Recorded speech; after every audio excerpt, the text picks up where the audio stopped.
buktinya dari penelitian memang menyatakan bahwa dua tindakan tadi itu cukup efektif untuk mencegah terjadinya kematian dan kecacatan akibat stroke. Digital subtraction angiography. Digital subtraction Nah, angiography. kateterisasi pembuluh darah otak ini punya keuntungan karena kita bisa menilai bagaimana struktur pembuluh darah dengan detail.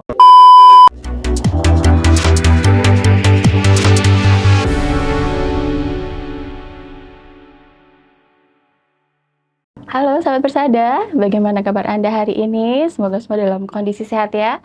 Selamat datang kembali di podcast Ngobat, ngobrol bareng sahabat, ngobrol santai ditemani dengan secangkir kopi. Sahabat, hari ini kita akan bahas tema yang sangat menarik yaitu tentang stroke. Tapi kali ini kita akan membahas yang lebih tentang bagaimana penanganan terkini, pada pasien stroke. Jadi nanti kita akan membahas terapi, kemudian juga diagnostik dengan teknologi terbaru. Sudah hadir bersama kita di sini, beliau merupakan salah satu dokter spesialis terbaik di Persada Hospital, Dr. Rodian, spesialis saraf konsultan neurointervensi. Halo, Assalamualaikum dokter. Waalaikumsalam. Bagaimana kabarnya dok? Baik.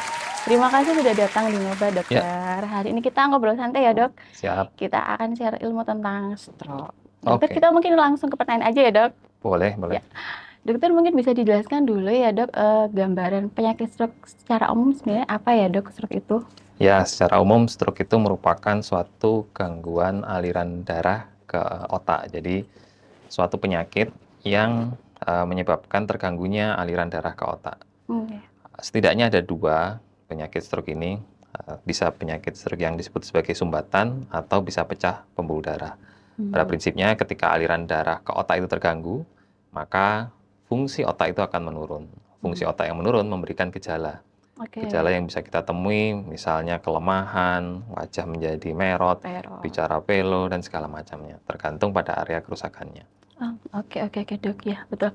Kemudian untuk stroke sendiri tuh kan dok ya, kan ada istilahnya golden time atau batas waktu harus maksimal berapa jam dibawa ke tempat pelayanan kesehatan, itu bagaimana dok? Ya, jadi memang karena stroke itu suatu kegawatan gitu.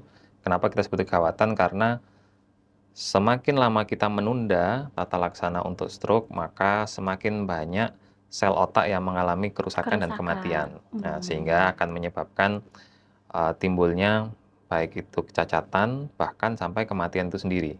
Nah, itulah mengapa stroke itu kita anggap sebagai suatu kegawatan dan memiliki namanya golden period, artinya periode waktu emas, di mana periode itu periode awal waktunya kita melakukan tata laksana dengan cepat dan tepat untuk menangani pasien-pasien stroke. Itu maksimal berapa jam dok? Ya, pada prinsipnya tata laksana stroke saat ini itu memang as soon as possible ya, secepat mungkin. Secepat mungkin artinya semakin cepat kita akan mendapatkan kesempatan semakin baik. Pada pasien-pasien yang terkhusus stroke iskemik atau stroke sumbatan, beberapa pengobatan itu terbatas waktunya hanya sekitar 3-4,5 jam gitu, dengan menggunakan obat-obatan. Sedangkan dengan menggunakan tata laksana tindakan lebih lanjut seperti kateterisasi pembuluh darah otak membutuhkan waktu maksimal 6 jam kalau tidak ada pemeriksaan lanjutan. Kalau ada pemeriksaan lanjutan kita bisa perpanjang, tapi prinsipnya semakin cepat akan semakin baik. Semakin cepat akan semakin baik. Oke, sahabat Persada, jadi ada batas waktu ya, golden period untuk pasien-pasien dengan stroke ini. Kemudian kita masuk ke diagnostik nih dok ya. Jadi tema kita kali ini kan kita akan menggunakan teknologi terbaru untuk mendiagnostik. Begitu juga nanti dengan treatmentnya kita juga akan menggunakan teknologi terbaru. Kita masuk ke diagnostik dulu ini. Ada yang disebut dengan DSA ya. DSA ini apa ya dok, ini dimaksud dengan DSA ini? Jadi yang pertama sebetulnya untuk mendeteksi kelainan stroke atau penyakit stroke itu apabila pasien mengalami keluhan, jadi keluhan yang sudah disampaikan tadi ya, keluhan berupa kelemahan yang sifatnya mendadak atau kecacatan yang sifatnya mendadak muncul secara tiba-tiba, maka kita harus segera menemui rumah sakit atau fasilitas layanan kesehatan untuk mendeteksi apakah ini betul stroke atau bukan, kan begitu. Nah, deteksi awalnya sebetulnya ada banyak. Kita bisa menggunakan CT scan yang untuk paling awal, ya, paling cepat. Kemudian kita bisa naik ke MRI misalnya untuk melihat bagaimana gambaran otak itu sendiri yang lebih jelas, dan kita juga bisa melakukan DSA di awal. Gitu. Jadi Hmm. pemeriksaan DSA ini bahasa lainnya adalah kateterisasi pembuluh darah otak, Oh gitu ya baik. bahasa awamnya, atau kepanjangannya digital subtraction angiography. Digital subtraction Nah, angiography. kateterisasi pembuluh darah otak ini punya keuntungan karena kita bisa menilai bagaimana struktur pembuluh darah dengan detail, dengan Hmm. pasti. Artinya pada pasien dengan stroke tadi, ketika di awal terjadi sumbatan, apabila memungkinkan kita lakukan sesegera mungkin DSA, kita akan menemukan di manakah terjadi sumbatan itu. Gitu. Oke, Karena oke. tadi penyakit stroke itu adalah sebetulnya penyakit otak, ya, serangan otak yang diakibatkan oleh gangguan aliran darah. Aliran darah. Ya, artinya kita perlu mengevaluasi nih sebetulnya pembuluh darahnya, tidak hanya mengevaluasi gambaran otaknya, tapi juga mengevaluasi gambaran pembuluh darahnya. Pembuluh darahnya. Nah, DSA adalah salah satu metode canggih yang bisa mendeteksi kelainan atau struktur pembuluh darah otak. Oke. Kalau pasien-pasien yang ya gini Dok, pasien yang bisa di DSA ini yang seperti apa? Atau mungkin punya gejala awal atau mana yang harus DSA, mana yang harus CT scan, mana harus MRI, itu Oh gimana ya, Dok? Indikasinya berarti? baik. Pada pasien dengan stroke akut, artinya Iya, kejadiannya baru, ya, kalau kita curiga sumbatan, sebetulnya semua dengan menggunakan CT scan bisa ya untuk iya. mendeteksi dan mendiagnosis stroke-nya. Tapi kemudian apabila membutuhkan pemeriksaan lanjutan tambahan, maka indikasinya adalah memang bisa naik ke DSA. Hmm, Indikasinya apa? Indikasinya bila memerlukan tindakan pengambilan bekuan misalnya, maka kita akan naik ke DSA untuk deteksi DSA. lebih lanjutnya. Itu Oh, pada kondisi pasien istilahnya akut atau akut. baru kejadian. Gitu, Oke. Tapi pada pasien yang sudah kejadian lama misalnya, boleh juga ada indikasi juga untuk tindakan DSA Bisa pada dilakukan betul, DSA. pada kasus-kasus yang sifatnya sudah kejadian. Hmm. Kapan? Kalau kita memang memiliki kecurigaan pada struktur pembuluh darahnya. Artinya setelah perawatan beberapa saat kita evaluasi, kita curiga nih ada penyebabnya karena penyempitan, boleh. Jadi tidak langsung di awal, tapi pada kesempatan lain kita lakukan untuk deteksi, bisa juga. Apa yang bisa kita lihat dari DSA? Yang pertama, kondisi penyempitan misalnya, penyempitan pembuluh darah. Yang kedua, pada pasien-pasien dengan perdarahan otak, kita juga bisa mengevaluasi apakah ada malformasi pembuluh darah otak. Jadi, kelainan bentuk dari pembuluh darah Pembuluh itu. darah otak. Ya, karena kelainan bentuk pembuluh darah itu juga berisiko terjadi pecah. Hmm, Struktur itu rapuh begitu. Nah, itu kita bisa oke. deteksi dengan DSA. Artinya, DSA ini bisa digunakan di awal pada saat kejadian atau fase Kejadian akut, serangan fase ya. akut itu Tapi Dok. pada indikasi lain, indikasi tertentu juga bisa untuk mendeteksi kelainan-kelainan struktur pembuluh darah otak yang terjadi di kemudian hari itu masih memungkinkan, masih bisa. Masih bisa. Ya. Dokter kalau saya lihat pasien yang kemarin dilakukan DSA ya Dok ya, itu kan mirip pasien kateterisasi jantung karena kan memang juga Ya, tindakannya di ruang kateterisasi jantung. Apakah itu juga bisa ya Dok, kita pasang ring di pembuluh ya. darah otak, apakah mungkin nggak Dok? Itu bisa juga? Jadi DSA ini kalau memang hanya untuk diagnostik, biasanya untuk menggambar saja. Nggih. Tetapi DSA ini adalah sebetulnya Mhm. eh, perannya adalah bagian dari tata laksana, bagian dari tata laksana tata laksana stroke secara umum. Artinya apa? Artinya pada kondisi akut tadi kita bisa menggunakan DSA untuk deteksi awal lokasi sumbatan dan kita bisa melakukan tata laksana lanjutan apabila Mmm, memungkinkan. Artinya misalnya bekuannya kita ambil gitu ya. oke. Atau pada kasus-kasus yang sudah lama, kasus kronis, kalau memang ada penyempitan sama seperti di jantung, kita bisa pasang ring atau Bisa pasang ring. balon gitu ya untuk membuka aliran darah ke otak. Oh Atau sama kasus berarti ya lain, Dok ya iya, ini? pada kasus-kasus perdarahan, adanya aneurisma, bentuk yang seperti balon di pembuluh darah, atau adanya malformasi vaskular, Malformasi bisa kita vaskular. sumbat supaya mencegah gitu ya, mencegah timbulnya perdarahan di kemudian hari. Jadi Oke, prinsipnya DSA itu tidak berdiri sendiri sebetulnya, siap. tidak hanya sebagai suatu alat di awal, tapi merupakan bagian dari rencana tata laksana kita berikutnya. Bukan hanya diagnostik berarti ya Dok, Ya, itu juga sudah salah satu treatment pengobatan. menjadi salah satu bagian ya, Bagian dari strategi kita mau ngapain nih gitu ya tata laksananya, maka DSA itu punya peran penting di sana. oke, oke. Baik dokter, kita skip dulu, silakan ngopi dulu dokter, kita ke acara ngobat ya, ngobrol bareng sahabat ditemani dengan secangkir kopi. Monggo dokter Boleh, siap-siap. silakan.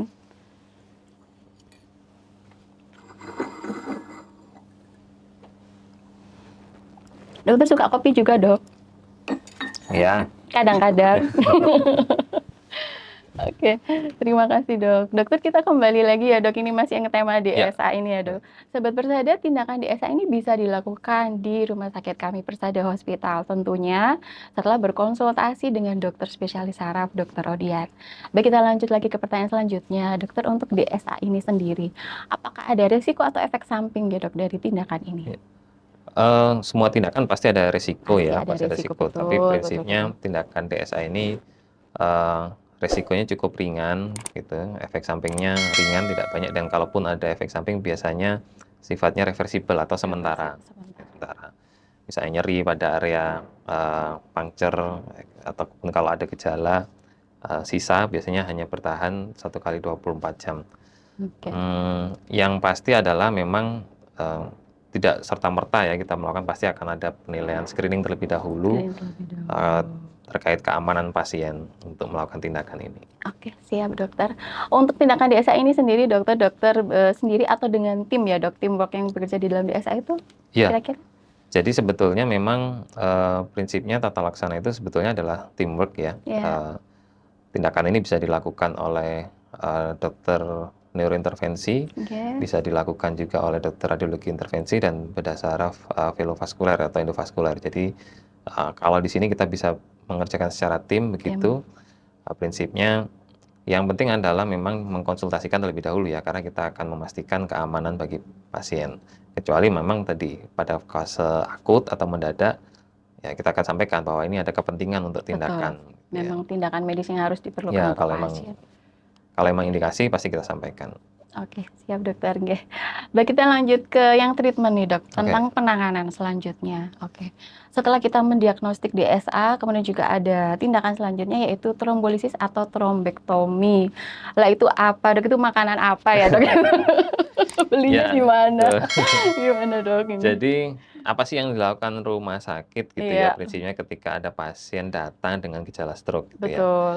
Jadi ketika ada pasien datang, entah itu datang sendiri atau dijemput oleh ambulan, Iya. maka rumah sakit itu akan membuat suatu protokol yang namanya kode stroke Oh atau ya, code bahasanya code stroke. stroke Ya, ya. betul, betul. Gitu. Gitu.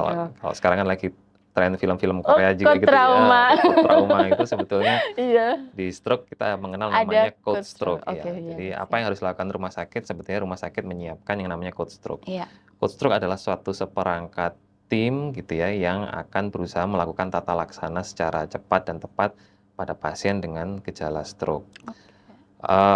Tindakannya apa? Tindakannya berupa tadi ya koordinasi tim, kemudian mulai dari ambulans, CT scan, memastikan apakah ini indikasi untuk tata laksana lanjutan seperti trombolisis atau trombektomi, Trombektomi. atau perdarahan misalnya, kemudian nanti evakuasi perdarahan oleh dokter bedah Ada saraf saraf. misalnya, atau memang konservatif treatment, tidak memenuhi kriteria tadi ya, Iya. konservatif treatment. Jadi tim code stroke ini akan menentukan sebetulnya Oke. apa tata laksana yang paling optimal bagi pasien yang baru mengalami atau saat onset akut kejadian stroke.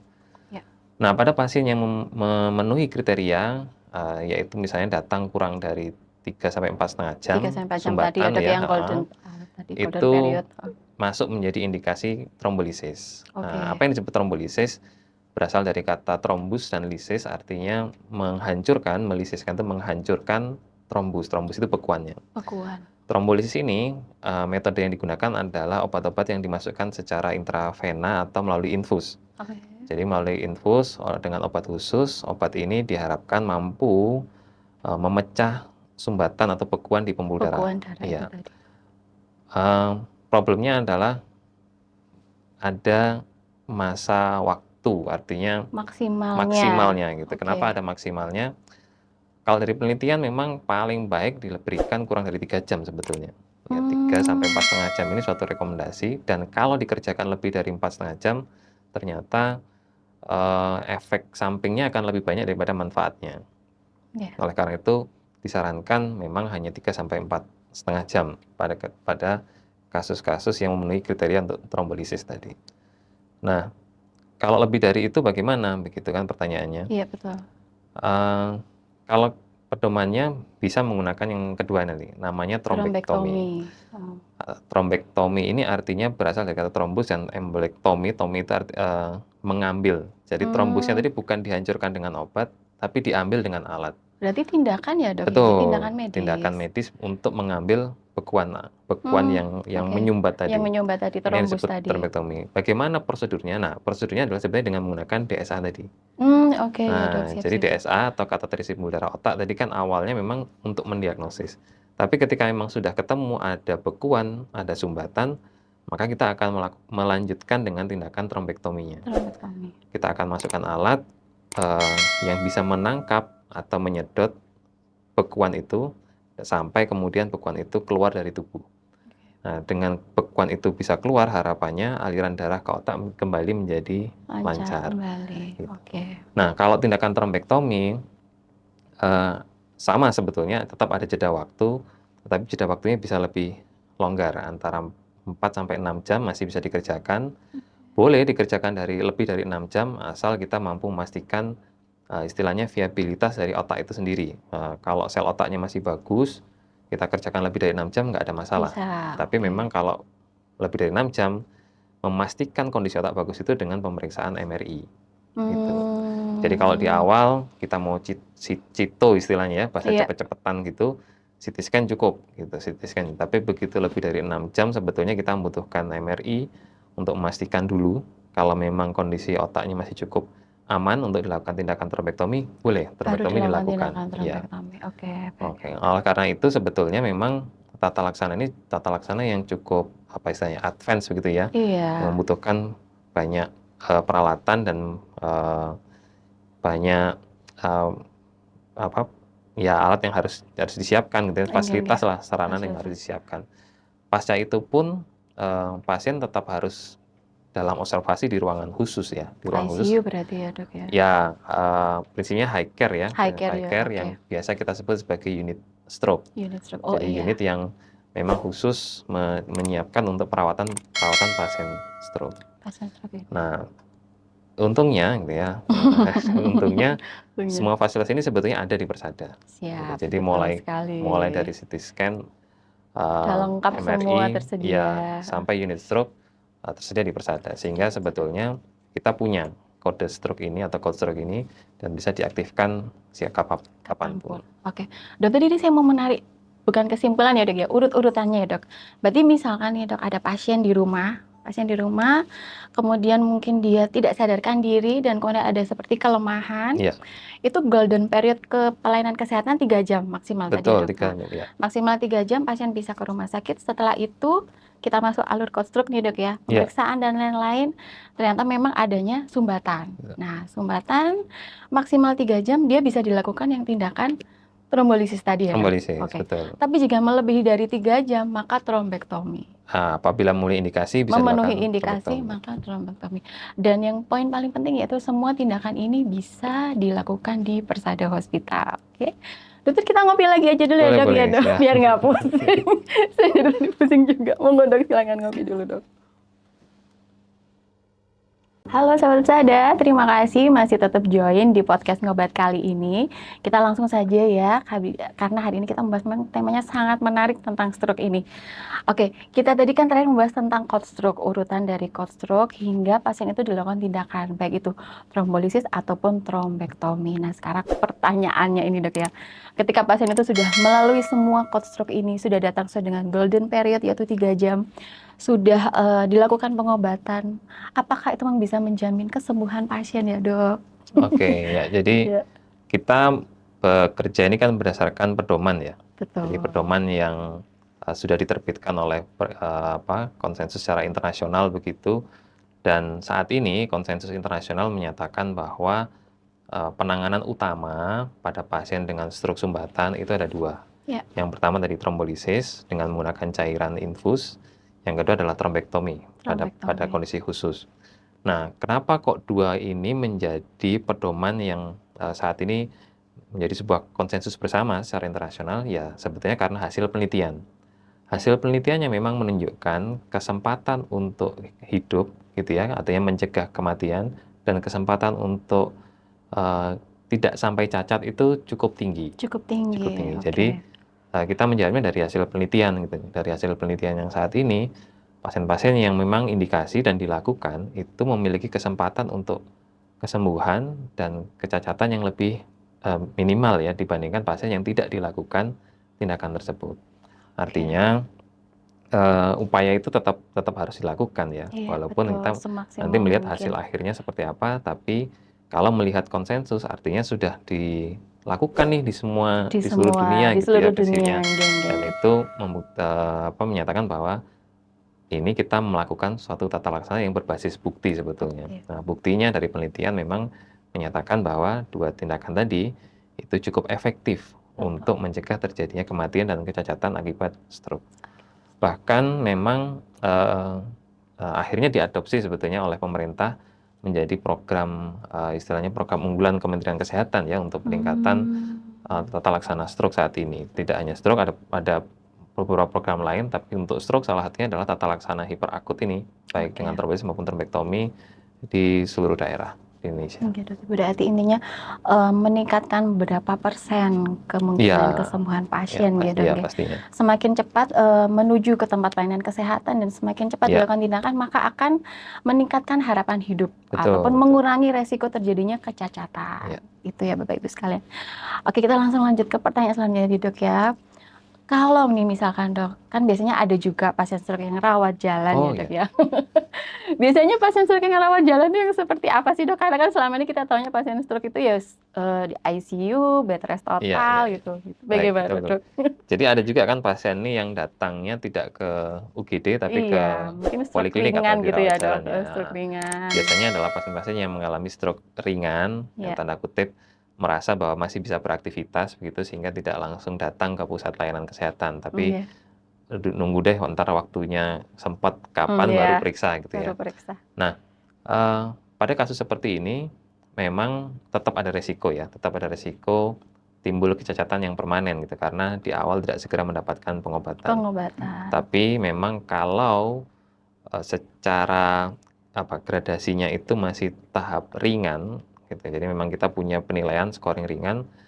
Stroke ringan pun sebetulnya memang tidak diindikasikan ya untuk tata laksana tadi. Betul. Gitu. Jadi tata laksana Ada tadi ada indikasinya. indikasinya. Indikasinya biasanya pada stroke yang istilahnya moderate to severe gitu ya. Tapi pada yang minor, pada yang gejala ringan memang biasanya biasanya perawatannya lebih ke konservatif, tidak menggunakan tata laksana yang tadi. Oke. Sehingga kalau pasien memang datang ke rawat jalan dan memang itu kondisinya minor stroke atau ringan, ya kita akan lakukan tata laksana konservatif, ya Pengobatan aja, pengobatan obat-obatan. tanpa menggunakan tata laksana advance seperti trombolis maupun trombektomi. Oke.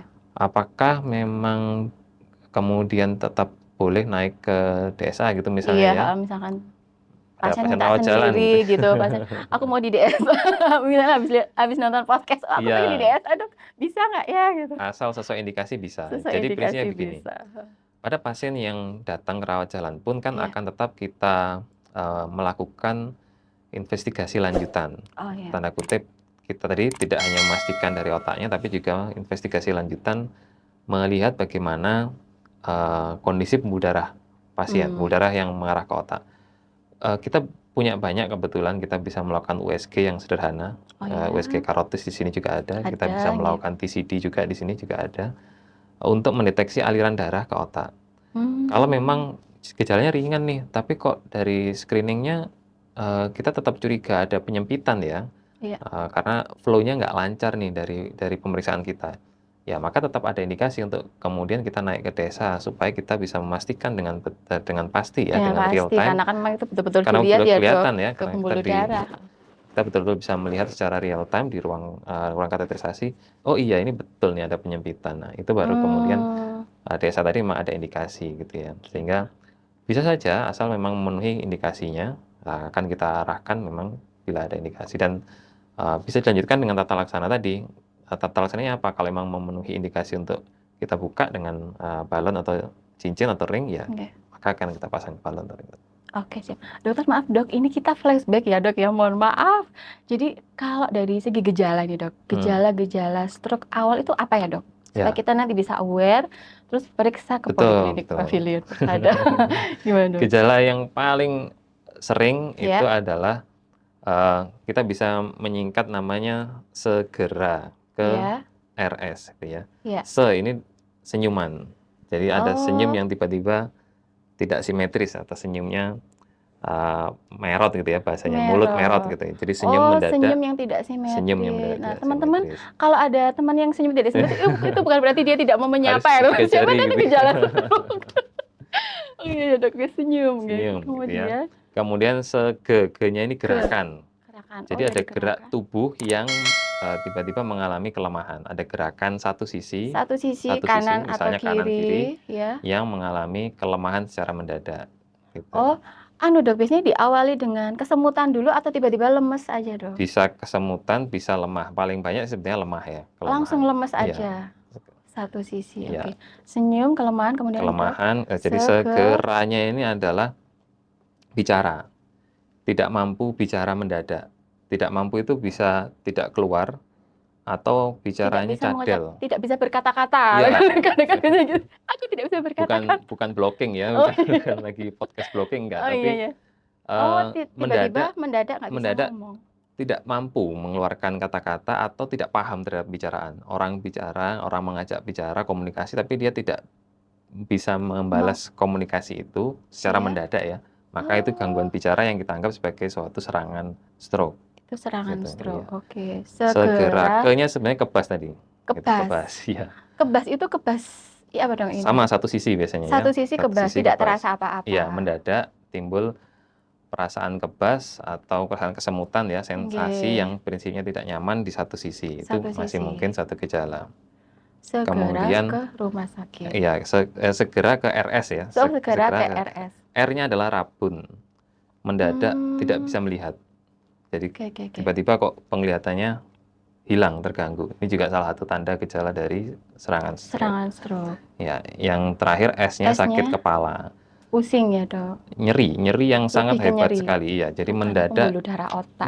mendadak nyeri hebat itu bisa jadi salah satu tanda dari gejala stroke. Jadi karena singkatannya tadi ya, segera ke RS gitu. Maka ya apa yang harus dilakukan? Segera ke rumah sakit. Terus, Dok, saat kapan kita harus langsung ke IGD atau oh ini aku cuma satu aja yang se-nya aja, bisa ke poli itu gimana, Dok? Bisa dinyang nggak? Sebetulnya tidak boleh ditawar ya. Harus langsung ke IGD Iya, semua jadi ini, Dok? begitu ada keluhan dan keluhan ini sifatnya mendadak gitu ya, maka sebaiknya segera memeriksakan diri. Langsung ke IGD atau ke poli dulu? Sebaiknya ke IGD ketika emang apalagi gejalanya semakin banyak ya. Memberat ke semua berat, ini ya, segera. sebaiknya segera ke IGD.